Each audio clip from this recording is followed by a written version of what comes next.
இப்போது stages of க்ரைமில் intention preparation topics பார்த்துட்டோம். ஸோ இன்டென்ஷன்னா என்னென்னா ஃபஸ்ட்டு மென்டலாக ஒரு மோட்டிவ் ஏற்படுறது, அதுக்கான பிளான் பண்ணணும்னு யோசிக்கிறது தான் வந்து இன்டென்ஷன். இதில் வந்து நம்ம வந்து நார்மலாக வந்து கோர்ட் அளவில் நம்ம போயிட்டு வந்து எவிடன்ஸ் வந்து நம்ம ப்ரொவைட் பண்ண முடியாத ஸ்டேஜ் இந்த இன்டென்ஷன் ஸ்டேஜுங்கிறது. இப்போ ப்ரிப்பரேஷன் ஸ்டேஜ்லையும் என்ன சொல்கிறாங்கன்னா, ப்ரிப்பரேஷன் ஒரு க்ரைம் பண்ணுறாங்கன்னா இட்ஸ் நாட் பனிஷபிள் தான், பட் இன் சர்டன் கேசஸில் அது மாறலாம். இதுதான் ப்ரிப்பரேஷன். அடுத்து வந்து பார்க்க போகிறது attempt. So attempt is a third stage in the commission of a crime. So இது அடுத்து மூணாவது கிரவுண்டு, சரிங்களா? It is the first explicit stage for committing crime. It can be defined as a direct movement towards the execution of a crime after the stage of intention and preparation. So intention preparationக்கு அடுத்து வரக்கூடியது attempt. So அட்டெம்ப்ட்டுங்கிறதுனா டேரெக்டாக போயிட்டு என்ன பண்ணுவாங்க, தாக்குதல் பண்ணுறதுக்கு இறங்கிடுவாங்க உள்ள. So இப்போது ஃபார் எக்ஸாம்பிள் வந்து ஒரு பொண்ணு மேலே ஆசிட் அடிக்க போகிறேன் அப்படின்னு அவன் பிளான் பண்ணான்னு வச்சுக்கோங்களேன். இவன் என்ன பண்ணுவானா, முட்டையெல்லாம் வாங்கிடுவான், பசங்கள்லாம் சேர்த்துருவான். அவன் என்ன பண்ணுவான், 2 வீலர் வாங்கி ரெடி பண்ணி வச்சுருப்பான், இல்லை காரை ரெடி பண்ணி வச்சுருப்பான், அவன் பெயில் கூட ரெடி பண்ணி வச்சுருப்பான். ஸோ இந்த மாதிரி நார்மலாக பெயில் தர மாட்டாங்க. அப்படி கொடுத்தாங்கன்னா கிட்டத்தட்ட அந்த அட்வொகேட் மேலே கூட ஃப்யூச்சரில் ஆக்ஷன் எடுக்கப்படும். இந்த மாதிரி விஷயங்களுக்கு ஒரு அட்வொகேட் துணை போகக்கூடாது. யாராக இருந்தாலும் சரி, போலீஸ் டிபார்ட்மெண்ட்லேயே அவங்க ஃப்ரெண்ட்ஸ் இருந்தாலும் சரி, இல்லை பொலிட்டிக்கல் எம்பி எம்எல்ஏவோட ஃப்ரெண்ட்ஸாக இருந்தாலும் சரி, எல்லாத்துக்கும் ஒன்று தான், கண்டிப்பாக அவங்கள அலைச்சல் பட தான் செய்வாங்க. ஸோ இந்த மாதிரி அட்டெம்ப்ட் எடுக்கிறது, ஸோ இந்த மாதிரி விஷயங்கள்லாம் என்ன, டேரெக்டாக இறங்கி போய் ஒருத்தவங்கள தாக்குதல் பண்ணுறது. இல்லைனா ஒரு ஃப்ரெண்டாக இருக்கலாம், அவன் மேபி ஒரு பாயிண்டில் வந்து ஏதோ தவறு செஞ்சுருக்கானா அவனை போயிட்டு அடிக்க போகிறது. கூட இருக்க ஃப்ரெண்டே எத்தனை பேர் அடிக்கிறத நம்ம பார்க்குறது இல்லையா, மர்டர் பண்ணுறது பார்க்குறது இல்லையா? ஸோ இந்த மாதிரி விஷயங்கள். ஸோ அட்டெம்ப்ட் பண்ணுறது. According to Sir Stephen, an attempt to commit a crime is an act termed with intention to commit it and forming part of series of acts which could constitute the offense if it were not interrupted. So இப்போ வந்து தடுக்காமல் போயிட்டோம். இப்போது நம்ம friends 4-5 பேர் கூட சேர்ந்து இன்னொரு friend போகிறோம் அப்படின்னா, டே என்னடா இப்படி பண்ணுற, பாவண்டா, இதெல்லாம் என்னடா நியாயமாடா, நீ போய் படிக்கிற வழியை பாடுறா, போட பொழைக்கிற வழியை பாடுற, அப்பா அம்மா கஷ்டப்பட்டுட்டு இருக்காங்கடா ஆல்ரெடி, போட அப்பா அம்மாவை பார்த்துக்கூடாதுன்னு சொல்லி தடுக்கிற ஒரு ஃப்ரெண்டாக இருந்தான் அப்படின்னா இந்த செயல் வந்து அப்பயே தடுக்கப்பட்டுரும். ஏன்னா 4-5 பேருமே வந்து என்ன சொல்கிறாங்க, சேர்ந்து பண்ணக்கான ஒரு வாய்ப்புகள் ரொம்ப கம்மி தான். பட் ஸ்டில் பண்ணிட்டு தான். இப்போ கேங் ரேப்லாம் பண்ணுறதுலாம் வந்து அவங்க கூட இருக்கவங்க தான் சேர்ந்து பண்ணுறாங்க. இல்லை யாராவது ஒருத்தவங்க தடுத்திருந்தா கூட அந்த செயல் வந்து தடுக்கப்பட்டிருக்கும், அந்த பெண் காப்பாற்றப்பட்டிருப்பாள். அதே மாதிரி என்ன சொல்கிறது, டாக்டராக இருப்பாங்க, ட்ரஸ்டியாக இருப்பாங்க, அவங்க என்ன பண்ணுவாங்க, காசுக்காக என்ன பண்ணுவாங்க, அவங்களுடைய கோடீஸ்வரங்களாக இருக்காங்க, அவங்கள என்ன சொல்கிறது, அவங்க ப்ராப்பர்ட்டியாக அதை எடுத்துக்கணுங்கிற கெட்ட எண்ணத்தோடு என்ன பண்ணுறாங்க, கூட இருக்கவங்களே வந்து அவங்களுக்கு துரோகம் செஞ்சு அவங்களுக்கு லைக் பாய்சனோ, இல்லை வேற ஒரு துப்பாக்கியால் சுடுறதோ, இல்லை பழைய தூக்கி வேறு யாரோ மேலே போடுறதோ, இந்த மாதிரி விஷயங்கள் நம்ம அன்றாட வாழ்க்கையிலே நம்ம நிறைய பேர் கேள்விப்பட்டுட்டு தான் இருக்கோம். ஸோ இந்த மாதிரி விஷயங்கள்லாம் என்ன பண்ண, அவங்க செயலை செய்யக்கூடிய ஒரு தருணம் இது, செய்கிறாங்க, சரிங்களா? அந்த ஸ்டேஜ் தான் அட்டெம்ப்ட்னு சொல்கிறோம். இன்னும் சீரியஸான அஃபென்ஸ் சொல்லணும் அப்படின்னா வந்து என்ன பண்ணுறதுனா வந்து கடத்துறாங்க பார்த்தேன், கிட்னாப் பண்ணுறாங்க பார்த்தீங்களா? அவங்க என்ன பண்ணுவாங்க, வண்டியை ரெடி பண்ணிடுவாங்க, ஒரு குழந்தைய வந்து இந்த ஸ்கூலில் தான் டார்கெட் பண்ணியிருப்பாங்க, அந்த குழந்தைய தூக்கிட்டு போகணுன்னு இது பண்ணுவாங்க, இல்லை காலேஜ் பொண்ணை வந்து இங்கே இருந்து தூக்கிட்டு போகணும், இல்லை பையனை வந்து கடத்திட்டு போகணும். ஸோ இந்த மாதிரி விஷயங்கள் என்ன பண்ணுறாங்க, வண்டியில் எடுத்துகிட்டு போயிட்டு அவங்கள என்ன பண்ணுறாங்க, கிராப் பண்ண போகிறாங்க. So this is called attempt. So இதோடைய அடுத்த பேரால் என்ன சொல்கிறாங்க, an attempt to crime has been covered in the IPC in 3 different ways. So இது ஐபிசியில் ஆக்டில் இது எப்படி கவர் பண்ணுறாங்க அப்படின்னா, in some cases punishment for completed offence and their attempt is same has been provided under section. So வந்து அந்த attempt பண்ணியிருக்காங்க, ஒருத்தவங்களை கடத்தணும்னு நினைக்கிறாங்க, கடத்தி வண்டியில் தூக்கி போட்டாச்சு, ஃபஸ்ட் விஷயம். 2வது விஷயம், அவன் ஆசிட் அட்டாக் அடிக்கணும்னு நினைக்கிறான், போகிறான், அந்த பொண்ணை பஸ் ஸ்டாப்பில் பார்க்குறான், தூக்கி எரிஞ்சிட்டான். அடுத்த ஸ்டேஜில் நான் சொன்ன மாதிரி இந்த ஒரு பையன் அவங்க ஃப்ரெண்ட்ஸை வந்து கொல்லணும்னு நினைக்கிறாங்க, என்ன பண்ணுறாங்க, பாய்சன் ஊற்றி சோத்தில் கலந்து கொடுத்துட்றான், ஓகேங்களா? இதுவே வந்து என்ன பண்ணுறோம், ஒரு சிஎம்ஓபியனும் அடிக்கணுமோ இல்லை அவங்கள அசிங்கப்படுத்தணும், செருப்பு தூக்கி வீசணும்னு நினைக்கிறாங்க, செருப்பை தூக்கி வீசிட்டான். இல்லைனா வந்து துப்பாக்கி எடுத்து சுடுறான், அந்த புல்லட்டை நோக்கி போகுது, சரிங்களா? இது எல்லாமே அட்டெம்ப்ட் தான். இப்போது இல்லை என்னெல்லாம் செக்ஷன்ஸ்லாம் சொல்லியிருக்காங்க பார்த்தீங்கன்னா 121. ஸோ 121 இந்த இடத்துல என்னென்னா பார்த்தீங்கன்னா, சாப்டர் 6 இதை பற்றி சொல்லியிருப்பாங்க. Waging or attempting to wage war or abetting waging a war against the government of India. So இப்போ நான் சிஎம்பிஎம் லெவலில் சொல்கிறது இல்லை, எம்பி எம்எல்ஏ லெவலில் சொல்லும் போது அதை வந்து ஒரு கவர்மெண்ட்க்கு எதிராகவே அந்த ஒரு விஷயமாக மாறக்கூடிய ஒரு தன்மை. ஏன்னா they are representing our India, right? அது ரொம்ப சீரியஸான ஒரு விஷயம். அண்ட் 124 பார்த்தீங்க அப்படின்னா, assaulting president, governor etcetera with intent to compel or restrain the exercise of any lawful power. So நம்ம பிரசிடென்ட்டையோ கவர்னரையோ தாக்குறாங்க, அதனால தான் அவ்வளோ செக்யூரிட்டி நம்ம போடுறோம். அடுத்து பார்த்தீங்கன்னா 124A செடிஷன் பண்ணுறது. ஸோ இது நம்ம லேட்டராக பார்க்கலாம். 125 waging war against any Asiatic power in alliance with the government of India. So எல்லாமே வந்து நம்ம நாட்டு பிரதிநிதிகளை வந்து தாக்குதல் விதமாக இருக்கக்கூடிய விஷயங்கள் எல்லாத்தையும் தான் சொல்லிட்டு இருக்கோம். அடுத்து பார்த்தீங்கன்னா 130 பார்த்தீங்கன்னா aiding escape of rescuing or harbouring such prisoner. So என்ன பண்ணுறது, ஒரு பிரிசனில் இருக்கவங்கள வந்து ரிலீஸ் பண்ணுறதா இருக்கட்டும், இல்லை அவங்கள காப்பாற்ற நினைக்கிறதா இருக்கட்டும், இந்த மாதிரி விஷயங்கள் அவங்கள எஸ்கேப் ஆகி போலீஸ்காரங்க உள்ளே இருக்கவங்கள போயிட்டு வாப்பா ராசா போயிட்டு வா அப்படின்னு இருக்காங்க பார்த்தீங்கன்னா, எல்லாருமே மாட்டுவாங்க. அடுத்து பார்த்தீங்கன்னா 131 பார்த்தீங்கன்னா இது chapter 7 of offence relating to the army, navy and ஏர்ஃபோர்ஸில். ஸோ 131 என்ன சொன்னால், abetting mutiny or attempting to seduce a soldier, sailor or airman from his duty. அவங்க வேலையிலேருந்து தடுக்கும் விதத்தில் அவங்கள வந்து ஏதாவது பிரச்சனை செய்கிறது.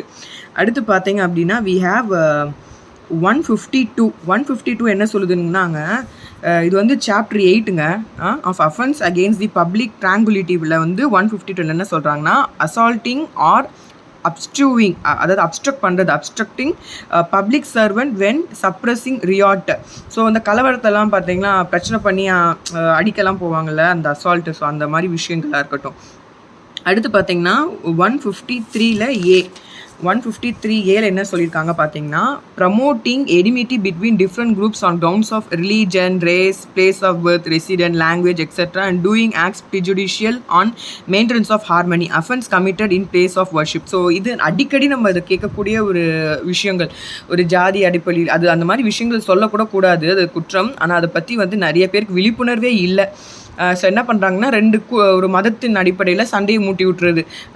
அடுத்து பார்த்திங்கன்னா வந்து ரேஸ், அவங்களுடைய ஒரு சில நேரங்களில் அவங்களுடைய கலாச்சாரத்தை அசிங்கமாக பேசுகிறது, அவங்க பிறந்த இடமாக இருக்கக்கூடிய ஏதோ ஒரு ஊரை பற்றி தப்பாக சொல்கிறது, ஒரு மொழியை தப்பாக சொல்கிறது. இப்போ பார்த்தீங்கன்னா நிறைய பேர் வந்து மீடியாலே இதை பற்றி சொல்லிட்டு இருக்காங்க. எனக்கு புரியல, மீடியா பர்சன் எப்படி இந்த மாதிரி விஷயங்களில் வந்து சென்சிட்டிவ் விஷயங்களை வந்து இப்படி பரப்பிட்டு இருக்காங்க அப்படின்னு சொல்லிட்டு. ஸோ இந்த மாதிரி லாங்குவேஜ் பேஸ் பண்ணி பிரச்சனைகள் உண்டாக்குறது, ரெசிடென்ஸ் பேஸ் பண்ணி விஷயங்களை வந்து இது பண்ணுறது, அப்புறம் வந்து ஒருத்தவங்களுடைய அடிப்படையான ஒரு விஷயங்களை வந்து ரெஸ்பெக்ட் பண்ணக்கூடிய விஷயங்களே வந்து இழிவுபடுத்துகிற மாதிரி செயல்கள் செய்கிறது எல்லாமே 153A வந்துடும். அதே மாதிரி நம்ம வணங்கும் தெய்வங்கள் எல்லாத்துக்கும் ஒன்று தாங்க. ஒவ்வொருத்தவங்களோட நம்பிக்கை வந்து அந்த நம்பிக்கை நம்ம எப்பயுமே வந்து கஷ்டப்படுத்துகிற மாதிரி யாரையும் பேசக்கூடாது. எல்லா தெய்வங்களும் ஒன்று தான், எல்லா தெய்வங்களும் நல்லதை தான் செய்ய சொல்லியிருக்கு. ஸோ அது நம்மளோட சர்ச்சில் இருக்கக்கூடிய நம்ம ஜீசஸாக இருந்தாலும் சரி, மரியம்மாவாக இருந்தாலும் சரி, நம்ம சாய்பாபாவாக இருந்தாலும் சரி, நம்ம பிள்ளையாராக இருந்தாலும் சரி, இல்லை மசூதியில் இருக்கக்கூடிய ஒரு சில பேர் மெக்காவாக இருந்தாலும் சரி, இல்லை வேறு வந்து ஜெயினாக இருக்கட்டும், புத்திஸ்டாக இருக்கட்டும், இல்லை யாராக வேணா இருக்கட்டும், இல்லை ஏதோ புதுசாக அவங்களுடைய நம்பிக்கை இருக்குன்னா அந்த நம்பிக்கையை நம்ம கெடுக்கிற விதத்தில் யாரும் சொல்லக்கூடாது. அது அவங்கவுங்களுக்கான நம்பிக்கையை நம்ம எந்த நேரத்துலையும் அது நம்ம இழிவுபடுத்துறதுக்கான நமக்கு எண்ணங்க இருக்குது. அந்த மாதிரி விஷயங்களில் நம்ம ஈடுபடக்கூடாது. அது நம்ம மனுஷத்தன்மை இல்லாத ஒரு உணர்வாக தான் தெரியுது. ஸோ இது 153A. அடுத்து பார்த்தீங்கன்னா 161 பார்த்தீங்க அப்படின்னா வந்து அது offences are relating to public சர்வன்ட்ங்க. இதெல்லாம் இப்போ ரிபுல் பண்ணிட்டாங்க.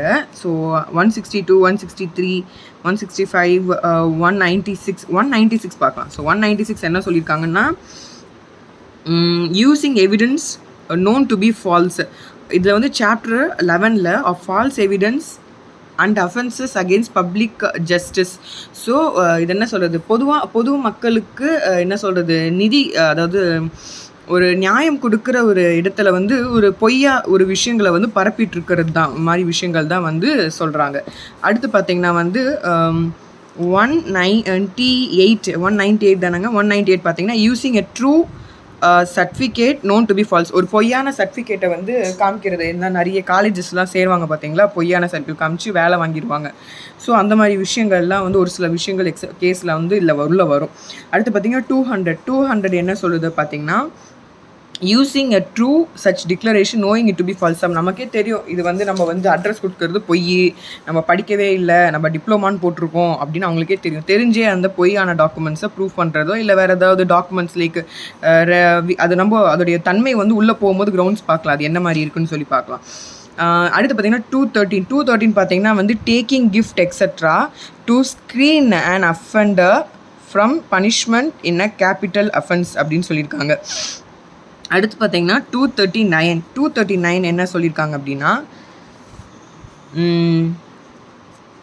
Okay, delivery of coin possessed with knowledge that it is a counterfeit. அதாவது என்ன சொல்லுவோம்ல, ஃபேக் நோட்ஸு ஃபேக் அடிக்கிறாங்க பார்த்தீங்கன்னா, கள்ள நோட்டு, கள்ள லைக் காயின்ஸ் பற்றி இல்லை. ஸோ அதை பேஸ் பண்ணி ஒட்டி வரக்கூடிய விஷயங்கள், அதாவது ஆர்பிஐ மின்ட் பண்ணுற இடத்த இவங்க வந்து எடுத்து ஏதாவது மாதிரி பண்ணுறது of offence relating to coin and government stamps. இதெல்லாம் வந்து சாப்டர் 12 எக்ஸ்பிளைன் பண்ணியிருப்பாங்க. அதை தான் வந்து நம்ம 239 பார்த்தோம். அடுத்து 240 241 என்ன சொல்லியிருக்குன்னா, 240 delivery of Indian coin possessed with knowledge that it is a counterfeit. அடுத்து வந்து 241 delivery of coins as genuine which when first possessed the அப்படின்னு சொல்லிட்டு deliver did not know to be a counterfeit. இது 241. அடுத்து வந்து 251 என்ன சொல்லுது பார்த்தீங்கன்னா, we have delivery of Indian coin possessed with knowledge that it is altered. So வந்து அது வந்து அல்டர் பண்ணியிருக்காங்கன்னு தெரிஞ்சுமே அதை நம்ம அந்த செயலை செய்கிறது. அடுத்து 335 பார்த்தீங்கன்னா, we have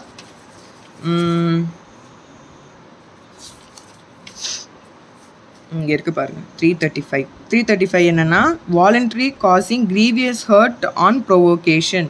ஸோ ஒருத்தவங்களை தாக்குதல் வந்து செய்கிறது, ஒருத்தவங்களை அடிக்க செய்கிறதோ இல்லை அவங்களை துன்புறுத்துறதோ, அது எல்லாமே இதில் ஹர்ட்டில் வந்துடும். அடுத்து வந்து இந்த ஹர்ட்டு கிரீவியஸ் ஹர்ட்லாம் அது வந்து அப்புறமா லேட்டராக சொன்னேன், அது வித்தியாசம் என்னன்னு சொல்கிறேன்.